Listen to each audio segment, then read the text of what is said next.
Meu nome é Francisca Patrícia, eu tenho 32 anos, sou da cidade de Mossoró, no Rio Grande do Norte. No momento eu sou só mãe, dona de casa e estudante, eu acho que é muita coisa, né?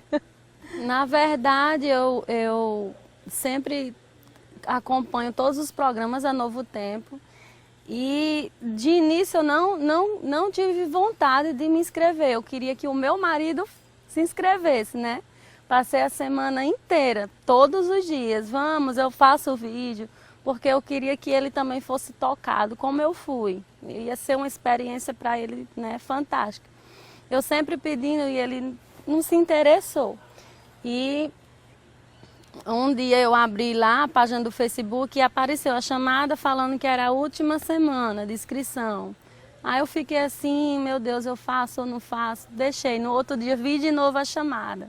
Não, eu vou fazer a inscrição. Mesmo sabendo de alguns impasses, algumas dificuldades que eu ia ter para chegar até aqui, mas mesmo assim fiz, né? Fiz. Esperei meus filhos dormir.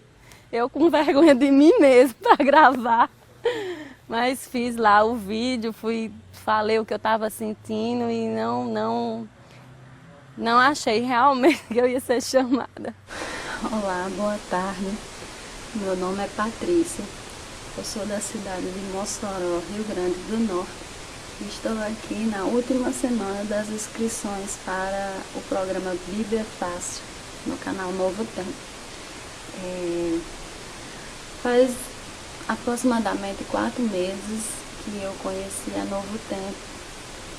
Eu passei muito tempo no espiritismo e estava afastada, passando por muitas provações, muitas dificuldades e pedi a Deus um caminho, pedi a Deus para Ele mostrar um caminho, uma luz para me sair daquela angústia. E um dia qualquer, eu passando os canais na Sky, achei o canal 14, era o programa Sem Tabus.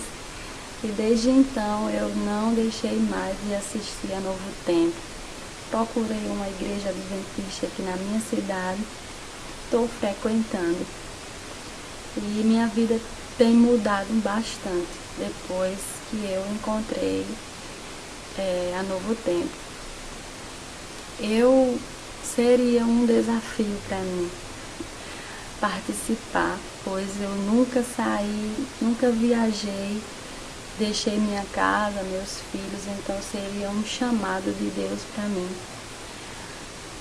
participar dessas gravações para essa temporada do Bíblia Fácil. Por que vocês devem me chamar? Eu preciso conhecer a verdade. Preciso conhecer a verdade. E conhecendo a verdade eu vou me libertar. Eu quero aceitar Jesus por completo. Eu quero me batizar. E seria o primeiro passo para toda a transformação da minha vida. Eu espero que esse vídeo chegue até vocês.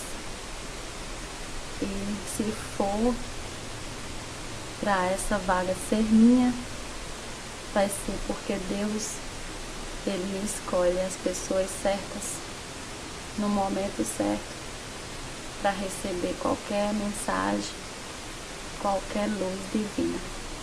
Muito obrigada. Se Jesus voltasse hoje, eu acho que eu não estaria salva. Porque eu estava afastada do caminho do Senhor, estou voltando para uma casa, agora uma igreja, duvidosa, assim, não duvidosa da igreja, duvidosa de mim. Porque eu estou com ansiedade, estou com vontade hoje de ficar no caminho do Senhor, de aprender, de buscar Deus, assim, esse Deus verdadeiro, que tanto falam, de estudar a Bíblia, de conhecer inteira a Bíblia.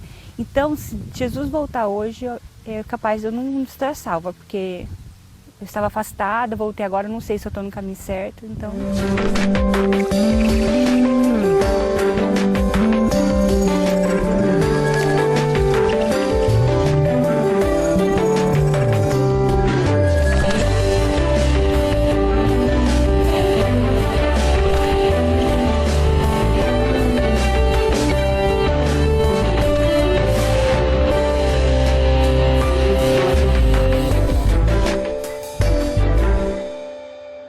Olá, amigo da Novo Tempo, minha saudação carinhosa a você, que todas as semanas tira um tempo todo especial para juntos estudarmos mais da Palavra de Deus. Está começando o programa Bíblia Fácil e você é o meu convidado especial. Eu quero convidar então você a tomar sua Bíblia e a participar com esse grupo de amigos de mais um estudo da Palavra de Deus. O tema que iremos aprender hoje trata-se dos sinais da volta de Cristo. Na última semana, aprendemos sobre a volta de Jesus, que este será um evento visível, glorioso. Jesus volta para dar a recompensa a cada um, segundo suas obras. Todos os que estiverem vivos o verão voltar, os mortos ressuscitarão para ter a sua recompensa, mas nós não sabemos o dia nem a hora, como nós lemos em Mateus. Hoje, nós iremos aprender sobre quais os sinais que Cristo deixou. Ainda que não saibamos o dia nem a hora, Deus não nos deixou em trevas quanto à proximidade desse evento. E hoje iremos aprender sinais que indicam a sua proximidade. Você que está em casa nos assistindo, se deseja participar desses estudos, nós temos um guia de estudo a lhe oferecer. Esse guia de estudo é o guia do programa Bíblia Fácil.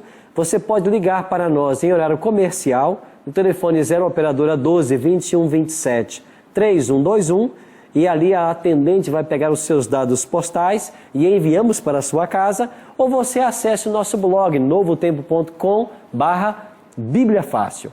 Preencha o formulário e enviaremos pelos correios para a sua casa. É um material inteiramente grátis, graças à ajuda dos Anjos da Esperança. E um abraço para todos os nossos telespectadores, que também são Anjos da Esperança, que ajudam a manter programas como este funcionando e ensinando da Palavra de Deus. Nós, a cada programa, temos conhecido um pouquinho melhor os nossos amigos, os nossos convidados para esta 4ª temporada. E agora eu queria conversar um pouquinho com o meu amigo Anderson. Nós temos nessa temporada 3 gaúchos, não é isso? O Anderson, a esposa e também o Neri. Eu tenho uma curiosidade para lhe perguntar, viu, Anderson? Pois não, pastor. O povo gaúcho é um povo assim, muito amistoso. Eu já estive várias vezes em Porto Alegre, fui muito bem recebido sempre. Agora existe um linguajar que a gente tem que ter um dicionário para entender. É verdade isso, né? É. Nós temos uma palavra que ela é polivalente, né? Ela tem vários significados, que é o ba. Ba? O ba. Entendi. Ok, pode ser uma afirmação ou pode ser uma negativa, é isso, é? Isso, pode ser. Então faz para nós aí, como é que é um ba quando a pessoa está afirmando que gostou, como é que é? O de afirmação seria um ba. É admiração, é? É. Admiração, afirmação. Ok, e se ele não gostou, se é...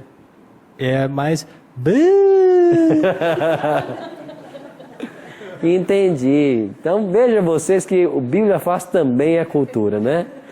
Para nós em Minas Gerais o negócio é uai, né? E um dia perguntaram para a gente o que é uai. Uai é uai, né? E eles ficam brincando com os mineiros também, porque a gente fala muito trem, né? Para tudo a gente chama de trem, mas se você for a um dicionário e ver o significado do trem, o primeiro significado, antes de ser uma locomotiva, pode ser uma expressão aplicada a qualquer coisa. Olha, o dicionário diz isso, que eu posso chamar qualquer coisa de trem, e o dicionário já disse que é assim. Em segundo lugar, vem o trem de ferro, né? Que carrega minério ou carrega as pessoas. Bah, eu estou emocionado com sua presença aqui. Obrigado, pastor. Foi de afirmação, não foi? Foi. Um abraço aos nossos amigos gaúchos que participam no Bíblia Fácil. Que Deus possa abençoá-los também. Pegue sua Bíblia. Vamos agora estudar sobre sinais da volta de Jesus. Um tema importantíssimo. Com as Bíblias em mãos, nós iremos orar, porque nunca devemos estudar esse livro sem antes orar. Pai querido, estamos reunidos mais uma vez em torno de Tua Palavra. Queremos aprender os Teus ensinamentos. Queremos aprender as Tuas verdades. Queremos nos preparar para a Tua volta e que agora o estudo de hoje possa nos alertar, possa nos fazer ver quão próximos estamos desse dia. ao abrirmos a Tua Palavra, que o Teu Espírito nos dirija mais uma vez. Oramos em nome de Cristo. Amém. Certa ocasião, os discípulos fizeram um pedido muito especial a Cristo. Olha aqui em Mateus capítulo 24, qual foi o pedido que os discípulos fizeram a Cristo. Mateus capítulo 24, versículo 3. Assim disseram os discípulos.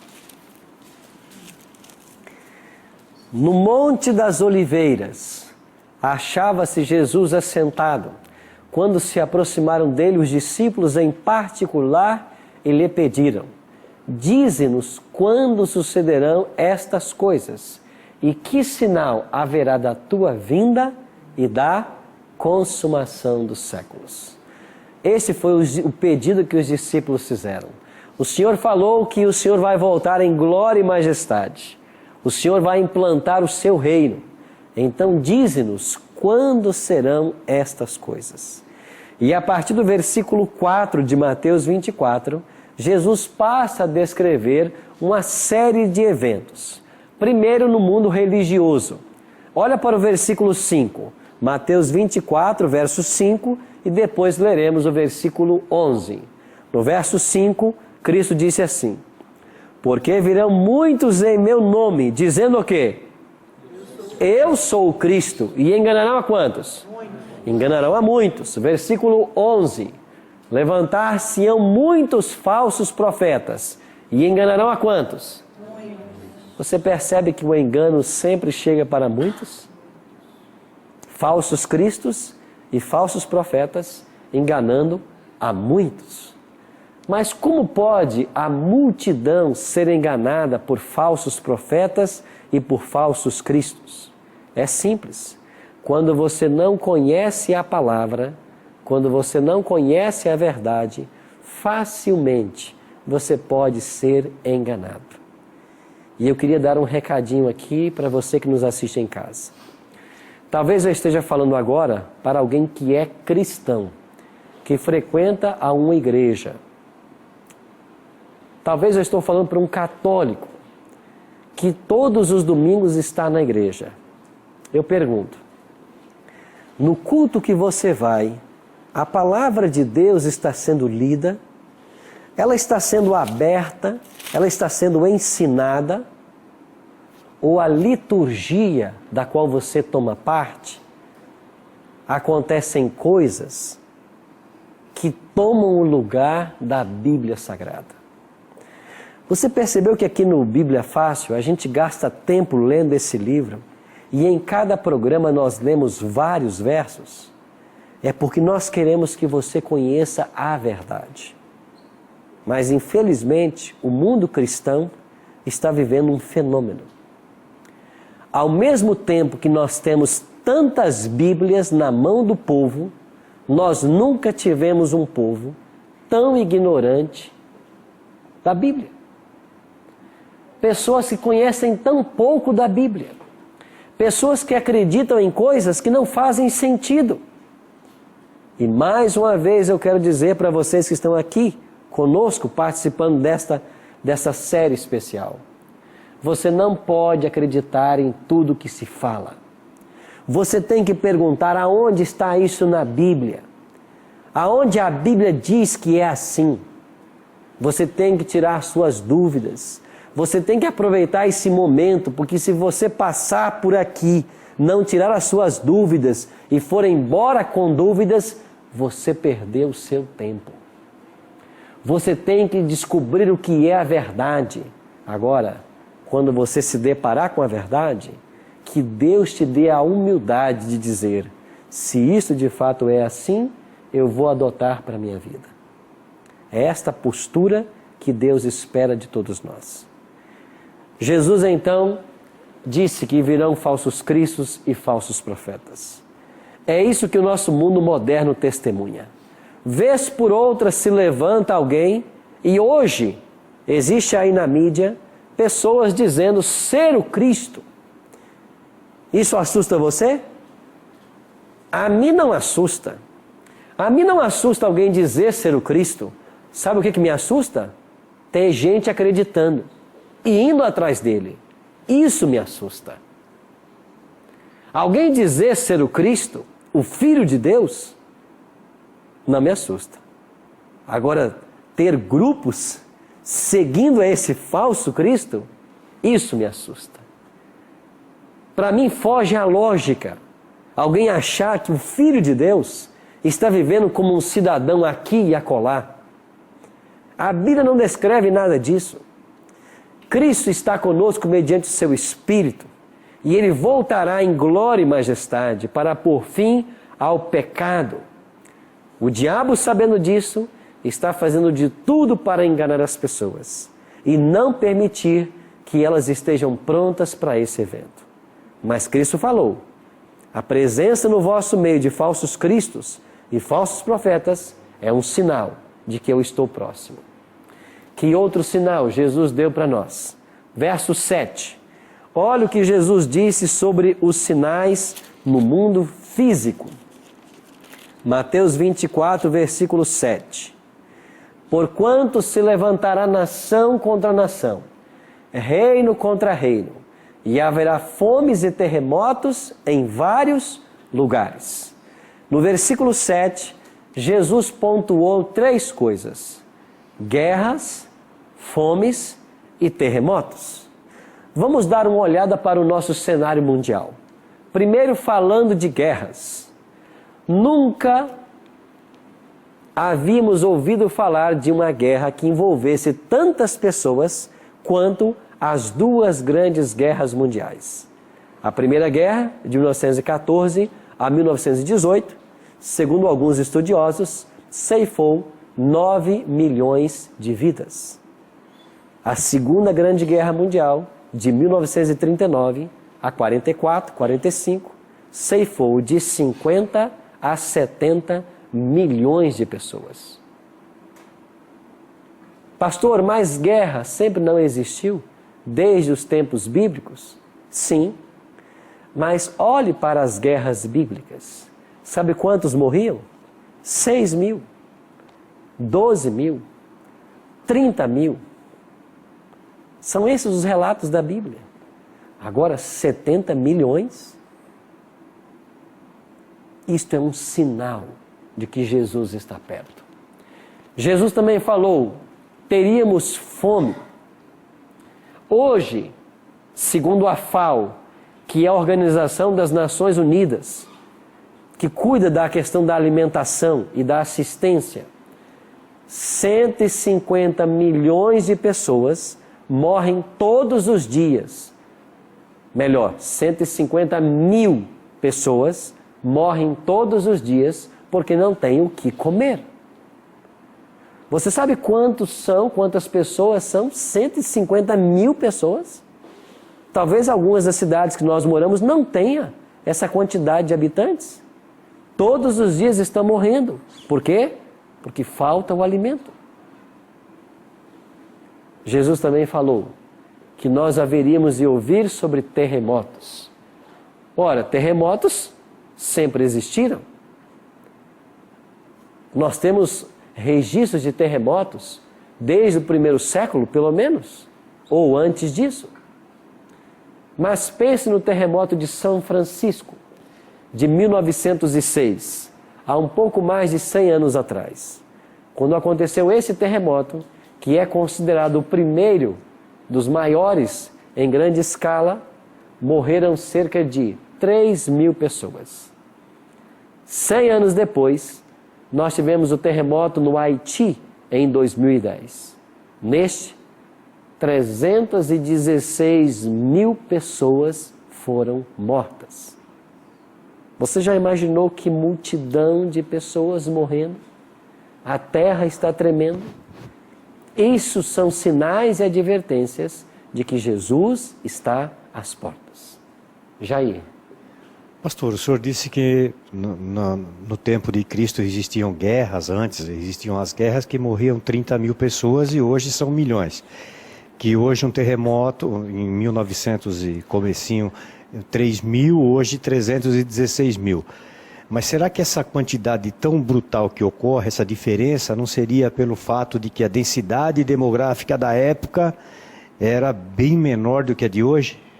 É claro que eu não devo ignorar esse fato, eu devo pensar na quantidade populacional que eu tenho hoje, mas a grande questão é que mesmo quando o mundo chegou, ultrapassou os seus 5 bilhões de habitantes, o que nós estamos vendo agora são eventos cada vez mais repetitivos, cada vez mais frequentes e com a mortandade cada vez maior. Nós nunca tivemos uma projeção assim na história. E se você lembrar bem sobre o que Jesus falou dos sinais, ele comparou sua volta a uma mulher quando está para dar à luz. Aquelas que já são mães aqui sabem muito bem, melhor do que nós, de que quando começam as contrações, elas vão aumentando, aumentando e aumentando até que a criança nasça. Ou seja, essa intensificação foi usada por Cristo para mostrar de que nós estamos às portas da volta dele. Que a nossa atenção deve ser chamada para essas coisas. Que o mundo natural está clamando por uma solução. Um outro detalhe. Jesus deu outros sinais que aparecem no verso 29 que devem chamar a minha e a sua atenção. Olha aqui Mateus 24, 29. Logo em seguida à tribulação daqueles dias, o sol fará o quê? Escurecerá. A lua não dará a sua claridade. As estrelas cairão no firmamento e os poderes do céu serão abalados. Jesus falou aqui em sol, lua e estrelas. Olhe para a nossa história. Nós temos na história o dia 19 de maio de 1780 como sendo o dia escuro. Nesse mesmo dia, a lua apareceu no céu vermelha como sangue. E em 1833, houve uma chuva de estrelas nos Estados Unidos. Se você buscar numa enciclopédia, ou até mesmo no Google, você vai encontrar essas informações numa enciclopédia livre. No dia 19 de maio de 1780, o sol não deu sua claridade. Mas, pastor, isso é um eclipse. É perfeitamente natural. É um fenômeno visto e previsto pela ciência. Certo? O eclipse é um fenômeno visto e previsto pela ciência. Por quê? Porque um eclipse é quando a lua se interpõe entre o sol e a terra. Só que no dia 19 de maio de 1780, não havia nenhum alinhamento do sol, da lua e da terra. Se não há um alinhamento, não pode haver um eclipse. E por que o sol deixou de brilhar? Porque aqui está um cumprimento da profecia de Cristo. Um outro detalhe, a lua vermelha como sangue naquela mesma noite. Que fenômeno explica isto? A não ser Deus usando os astros para manifestar a sua vinda.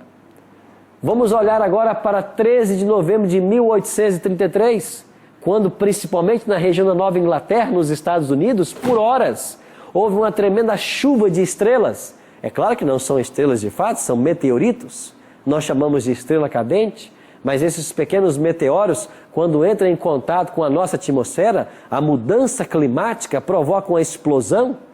Uma estrela não pode cair no nosso planeta, porque a estrela é muito maior do que o nosso planeta. Destruiria o nosso planeta se uma estrela esbarrasse em nós. Mas a chuva de meteoritos foi prevista pelo próprio Cristo em Mateus 24. Eu pergunto, esses sinais não advertem a você e a mim de que algo sobrenatural está para acontecer? Um outro detalhe. Abra sua Bíblia em Apocalipse, no capítulo 6, e olhe a perfeita relação que a Bíblia faz entre os eventos preditos por Cristo e aquilo que João, o vidente de Patmos, escreveu no livro do Apocalipse. Apocalipse capítulo 6, versículos 12 a 14, descrevem a abertura do 6º selo. No livro do Apocalipse existem 7 selos. Quando cada selo é aberto, algum evento acontece na terra. O que aconteceria na abertura do 6º selo? Apocalipse 6, verso 12. Vi quando o Cordeiro abriu o 6º selo. E sobreveio o quê? Grande terremoto. E o sol se tornou negro como saco de crina. E a lua, toda como sangue. E as estrelas caíram por terra como a figueira quando abalada por um forte vento deixa cair os seus figos. Você percebe que o Apocalipse está falando dos mesmos eventos que Jesus falou em Mateus 24? Quer dizer que Jesus previu em Mateus 24 a abertura do 6º selo. Isso quer dizer de que os anos de 1780 e 1833 e 1755, quando aconteceu o terremoto de Lisboa, são eventos que assinalaram a abertura do 6º selo. Se o Apocalipse tem 7 selos, quantos selos faltam ser abertos? Apenas um. E o que vai acontecer na abertura do 7º selo? Deixa eu responder aqui ao Will e eu volto depois a esse ponto. Pastor, existe alguma relação com a abertura deste 6º selo que menciona o escurecimento da lua e do sol com a 4ª trombeta, que também menciona, existe uma sequência ou não tem relação? E esses acontecimentos do sol e da lua se escurecer, a volta de Jesus vai ser marcada pelo dia escuro? Isso vai voltar a acontecer no dia que Jesus voltar ou não? Ou isso não volta mais a acontecer? Se você continuar lendo o capítulo 6, olha para o versículo 14. Olha o que vai acontecer quando Cristo voltar. Apocalipse 6, 14. O céu recolheu-se como um pergaminho quando se enrola. Então todos os montes e ilhas foram movidos do seu lugar. Ou seja, a volta de Cristo será marcada por fenômenos no mundo natural. O céu se enrolando como um pergaminho quer dizer que esse céu atmosférico, como nós conhecemos, ele vai se afastar. E nós veremos o céu astral. Você sabe que existem 3 céus, não? A palavra de Deus ensina 3 céus. O apóstolo Paulo declara em 2 Coríntios: conheço um homem que há 14 anos foi até o 3º céu. Se Paulo foi a um 3º céu, é porque há um primeiro e há um segundo. O primeiro céu nós chamamos de céu atmosférico. É esse céu que você vê de dia. É esse azul. Nesse céu atmosférico voam as aves. Aí voam os aviões. Aí estão as camadas. A mesosfera, a biosfera, a estratosfera. Além desse céu visível ao dia, existe um segundo céu, que é visível à noite. Nós o chamamos de céu astral. É aonde estão os astros, o Sol, a Lua e as estrelas e outros planetas. Além do céu astral, existe um outro céu. Aí está o 3º céu. E esse 3º céu é aonde Deus mora. Por isso Cristo falou: vou preparar-vos lugar.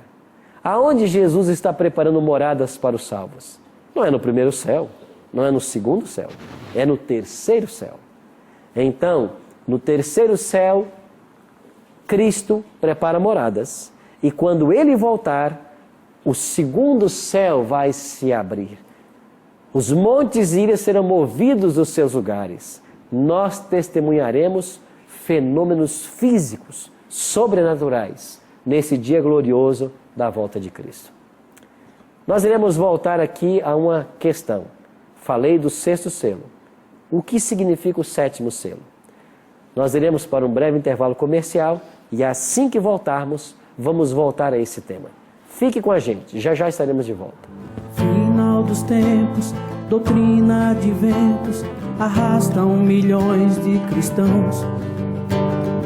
Homens mal intencionados conduzem ovelhas para a perdição. representantes do mal disfarçados empunham a Bíblia na mão. Talvez algumas verdades que você está descobrindo nunca antes você tenha ouvido. O Espírito Santo quer falar com você. Abra o seu coração para o Cordeiro de Deus, que tem poder de tirar o pecado do mundo, o pecado da sua vida. Consagre-se a Ele. Este Cristo está voltando em glória e majestade. Cuidado com os falsos profetas. Cuidado com os falsos ensinos. Com suas falsas mensagens destilam o vinho da prostituição. Volta logo, Senhor. Vem dar um basta aqui nesse lugar.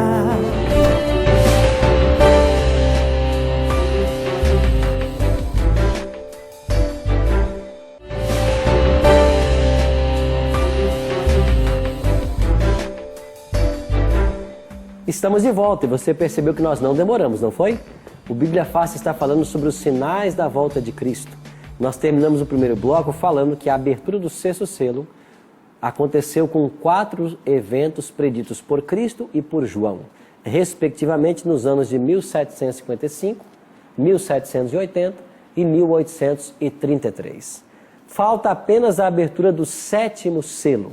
E eu queria convidar você agora a ler comigo o que vai acontecer quando o 7º selo for aberto. Apocalipse, capítulo 8, versículo 1. Olha o que diz a palavra de Deus. Quando o Cordeiro abriu o 7º selo, houve silêncio no céu por quanto tempo? Meia hora. Quando o Cordeiro abriu o 7º selo, houve silêncio no céu por meia hora. Você tem que entender que o Apocalipse foi nos dado numa linguagem profética. E em se tratando de profecias, cada dia profético representa um ano literal. Ok? Existem 2 textos na Bíblia que nós usamos para defender essa ideia. Números 14, 34 e Ezequiel 4, 6 e 7. Em profecia, cada dia representa um ano literal. Se o céu vai ficar em silêncio por meia hora, quanto representa essa meia hora? Eu preparei uma continha para fazer com vocês aqui.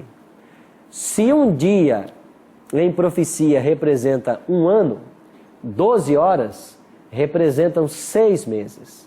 6 horas, 3 meses. 2 horas, 1 mês. 1 hora, 2 semanas. 30 minutos, 7 dias. Quando o Cordeiro abrir o 6º selo, o céu vai ficar em silêncio 1 semana. Por quê? Porque 1 semana será o tempo que Cristo vai gastar para deixar o céu, vir à terra, buscar os salvos e voltar para o céu. E por que que o céu vai estar em silêncio por 1 semana, segundo o Apocalipse 8:1? É porque Jesus declarou em Mateus de que quando ele virá com todos os anjos. Está entendendo? Ele virá com todos os anjos. Se todos os anjos virão com ele, o céu ficará vazio por 1 semana, por meia hora. Ora, se a abertura do 7º selo é a volta de Cristo, e se a abertura do 6º selo já é coisa do passado, o que mais temos nós que esperar, senão a volta gloriosa dele? Você percebe que os acontecimentos caminham rapidamente para o fim? E o problema é que nós não nos tomamos conta. Sabe por quê? Porque nós somos colocados numa roda de acontecimentos, de atividades, de coisas, que não temos tempo para Deus, não temos tempo para a Bíblia, para estudá-la. A gente fica tão preso às coisas desse mundo e não temos a atenção voltada para verdades como esta. Aqui está Mateus 25, 31. É o que Jesus disse, quando ele vier em sua majestade e todos os anjos com ele. Ou seja, Cristo volta com todos os anjos. O céu ficará em silêncio por 1 semana. Quer dizer que o próximo evento na escala profética será o glorioso aparecimento de Cristo nas nuvens dos céus. Neri, você tem uma pergunta?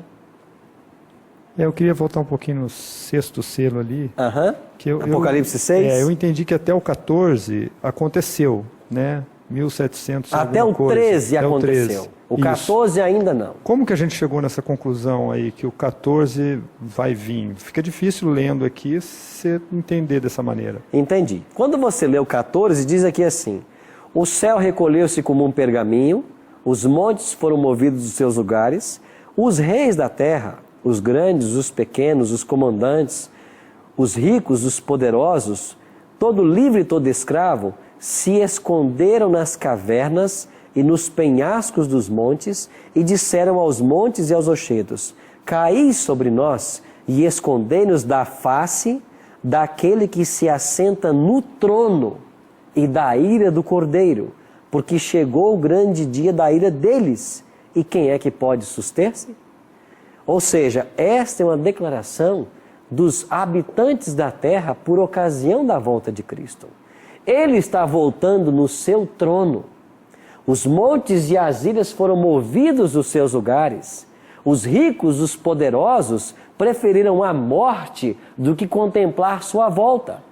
Quem é que pode suster-se porque chegou o dia da ira deles? Esse dia da ira de Cristo ainda não chegou, porque é no dia da volta dele que isto vai acontecer. Ou seja, olhando a abertura do 6º selo, você descobre eventos que já aconteceram. E quando o 6º selo termina essa descrição, ele projeta-se para o futuro e fala do que vai acontecer no momento da volta de Cristo. Então aqui está a reação dos perdidos no momento em que Jesus voltar. Ok? Ok. Um outro detalhe que a profecia chama a nossa atenção. Quando Cristo voltar a essa terra, em glória e majestade, por que eles disseram assim? Chegou o grande dia da ira deles, e quem é que pode suster-se? Você percebeu que o capítulo 6 terminou com uma pergunta? Você percebeu que o capítulo 6 terminou com o 6º selo e com uma pergunta? E que o capítulo 8 começou com o 7º selo? O que faz o capítulo 7 dentro desse contexto do Apocalipse? O capítulo 7 de Apocalipse responde à pergunta formulada no capítulo 6. Quando eu falo em estrutura quiástica, eu quero dizer de que o capítulo 7 funciona como um parênteses. Na língua portuguesa é conhecido como um apóstrofe, ou seja, quando eu paro para fazer uma explicação entre duas vírgulas. Então o capítulo 7 diz assim: quem é que vai suster-se? E o capítulo 7 trata dos 144 mil. Esse é um número fantástico. O número 144 mil é o número de todos os salvos que estarão vivos por ocasião da volta de Cristo. É claro que não haverá 144 mil pessoas salvas vivas. Esse número ele é simbólico, mas ele fala de todos os salvos. Serão em números de milhares e eles se chamam 144 mil. Agora, qual é a característica básica dos 144 mil? Olhando para o versículo 13 do capítulo 7, assim diz o Apocalipse: um dos anciãos tomou a palavra dizendo: estes que se vestem de vestiduras brancas, quem são e de onde vieram? Verso 14, respondi-lhe, meu Senhor, tu sabes. Então ele me disse: são estes os que vêm do quê? Da grande tribulação. Mas o quê? Lavaram as suas vestiduras e alvejaram em quê? No sangue do Cordeiro. Quem vai suster-se no dia de Deus? Perguntou o capítulo 6. O capítulo 7 responde: os 144 mil. Quem são eles? Os que vêm da grande tribulação e lavaram e alvejaram suas vestes no sangue do Cordeiro. O que é esta grande tribulação? O profeta Daniel, no capítulo 12, falou sobre ela. Será um tempo de terrível prova para a humanidade, porque nesse tempo de grande tribulação estarão caindo sobre a terra 7 pragas, descritas aqui no Apocalipse, capítulos 15 e 16. Essas 7 pragas serão derramadas sobre a terra, mas não atingirão aos salvos. Mas se os salvos não são atingidos, qual será a tribulação? A tribulação será a incerteza de estarem salvos ou não. A tribulação será provocada porque eles não saberão aonde estão os seus familiares, porque será um tempo de difícil prova. A tribulação acontecerá porque haverá um decreto que vai ordenar, segundo o Apocalipse capítulo 13, a partir do versículo 12, 13, que sejam mortos aqueles que não se uniram a um movimento ecumênico espúrio que vai acontecer em nossos dias ainda. Porque você sabe que existe um grande movimento ecumênico em marcha. E é profético. E todas as igrejas vão se unir. Mas quando esse ecumenismo acontecer, este movimento deixará de lado as doutrinas fundamentais da Bíblia. E os sinceros filhos de Deus não se unirão a este movimento ecumênico. E finalmente, estes salvos, eles lavaram e alvejaram suas vestes no sangue do Cordeiro. Sabe o que isso significa? Que eles receberam a justiça de Cristo na vida deles. Eles aceitaram a Cristo como Salvador pessoal. Por isso, eles estão prontos para o grande dia de Deus. Igor. Pastor, eu vou voltar um pouquinho nesse tema dos 144 mil, porque eu sei que existe muita controvérsia em relação a isso em muitas denominações cristãs. Ok. Em relação ao número, por que esse número foi escolhido pelo Senhor para estar aqui na Bíblia? E por que o texto se refere a 12 mil de cada tribo, explicando que seriam 12 mil de cada tribo, somando um total de 144 mil, porque determinadas religiões descrevem isso literalmente, que seriam alguns judeus, varões virgens, que seriam salvos apenas. Ok. Por que não pode ser literal e nós queremos ser simbólico? Os 144 mil aparecem em dois textos da Bíblia, Apocalipse 7 e Apocalipse 14. Vá para Apocalipse 14 e olhe para o primeiro verso. Apenas dois textos da Bíblia mencionam esse grupo. E aqui no capítulo 14 começa assim: olhei e eis o Cordeiro em pé sobre o monte de Sião. E quem estava com ele? Os 144 mil. Eu pergunto, quando interpretamos profecia, ou todos os elementos devem ser interpretados como simbólicos, ou todos como literais? Eu não posso mesclar os elementos num mesmo trecho, numa mesma perícope. Você, quando lê Apocalipse 14, você imagina o Monte Sião em Jerusalém, aonde ele está, e lá um cordeirinho em cima do Monte Sião, e com esse cordeirinho, 144 mil salvos? É isso que você está imaginando? Se você crê que os 144 mil são literais, é assim que você tem que enxergar. Mas se os 144 mil não são literais e simbólicos, o Monte Sião é símbolo da habitação de Deus, porque sobre ele estava o santuário. O cordeiro não é o animal, é Cristo, que 31 vezes é chamado no Apocalipse de cordeiro. E os 144 mil são os salvos vivos na volta dele. Então, ou eu acredito no simbolismo, ou eu acredito no literalismo.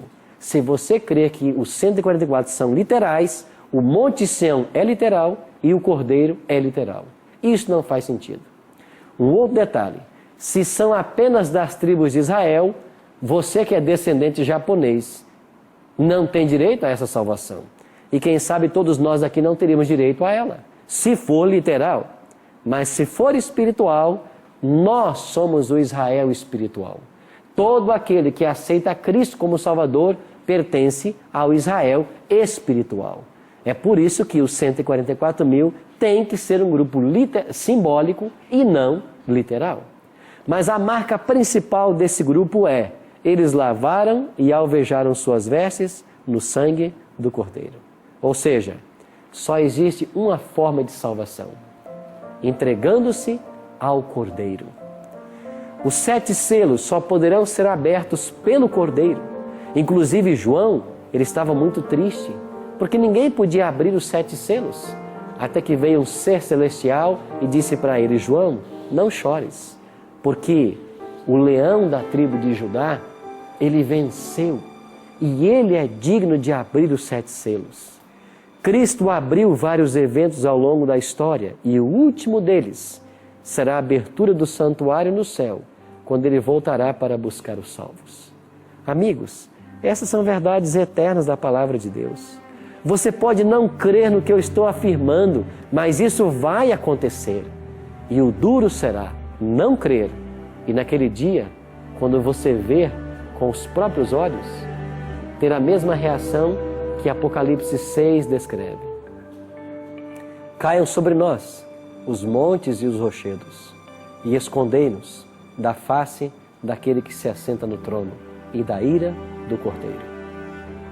Você pode passar ileso por essa situação, mas você precisa crer. Você que me acompanha em casa, talvez algumas verdades que você está descobrindo nunca antes você tenha ouvido. O Espírito Santo quer falar com você. Abra o seu coração para o Cordeiro de Deus, que tem poder de tirar o pecado do mundo, o pecado da sua vida. Consagre-se a Ele. Este Cristo está voltando em glória e majestade. Cuidado com os falsos profetas. Cuidado com os falsos ensinos. Preste atenção na música e na letra que Marquinhos Maranhão vai cantar para nós agora.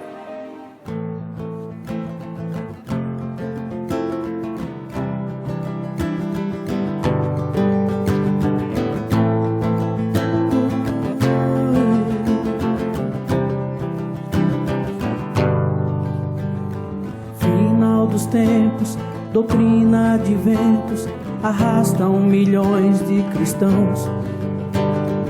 Homens mal intencionados conduzem ovelhas para a perdição.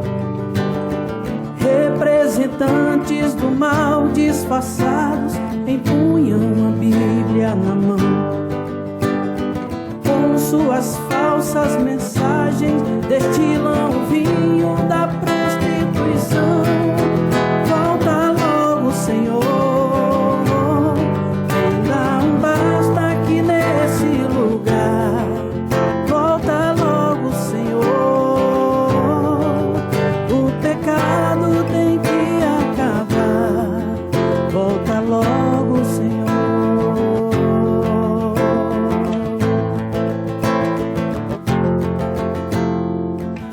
Os profetas atiram suas flechas no bolso do pobre irmão. Seus templos de ouro empilham tesouro, causando admiração. Fiéis inocentes se entregam carentes, buscando sua salvação. E em meio aos delírios e gritos se iludem e enganam seu coração. Volta logo, Senhor, vem dar um basta aqui nesse lugar. Volta logo, Senhor, o pecado tem que acabar. Volta logo, Senhor, volta logo, Senhor, volta logo, Senhor. Que esta seja a minha e a sua oração. Volta logo, Senhor. Devemos a cada dia voltar-nos para a palavra de Deus, para descobrirmos verdades que talvez nunca ouvimos antes, mas é a chance que Deus está te dando para conhecer a verdade. E ao conhecermos a verdade da palavra de Deus, nós somos desafiados a tomar uma posição ao lado dessa verdade. Que Deus te dê sabedoria, que Deus te ajude, ao entender essas verdades, fazer a escolha certa, que é ficar do lado de Cristo e ser lavado e alvejado com o sangue do Cordeiro. Vamos orar? Pai Santo, obrigado porque aprendemos hoje que o 6º selo já foi aberto e a abertura do 7º selo será a gloriosa volta de Cristo a esse mundo. Permita-nos, Pai, fazer todo o preparo necessário para te recebermos em glória e majestade. Por isso, ajuda-nos na compreensão e na prática dos teus ensinamentos. É a nossa oração, em nome e por amor de Jesus. Amém. Filha, eu tô com câncer. Minha mãe. E quando ela chegou e falou, e eu fui ter o resultado do médico, a minha primeira notícia foi que o médico falou: sua mãe está em fase terminal e ela tem alguns dias de vida, algumas horas, um mês, ela está em fase terminal. Essa foi a pior notícia da minha vida. Vários momentos da minha vida eu duvidei de Deus. Em muitos momentos da minha vida eu duvidei de Deus. Minha mãe, ela sempre foi serva de Deus e eu perdi minha mãe. E aí eu duvidei, por que Deus permite que uma pessoa sofre tanto sendo serva dele, trabalhando sempre para ele? Então eu duvidei de Deus em vários momentos da minha vida. Inclusive, um dos momentos de eu estar aqui, eu acho assim um renovo de uma fé. Que eu, às vezes eu procuro minha fé e eu acho que ela sumiu. Perdi a fé em muitas coisas e de duvidar de Deus várias vezes. Obrigado pela sua companhia. Na semana que vem estaremos juntos para mais um tema da Palavra de Deus. Que Deus o abençoe e até lá.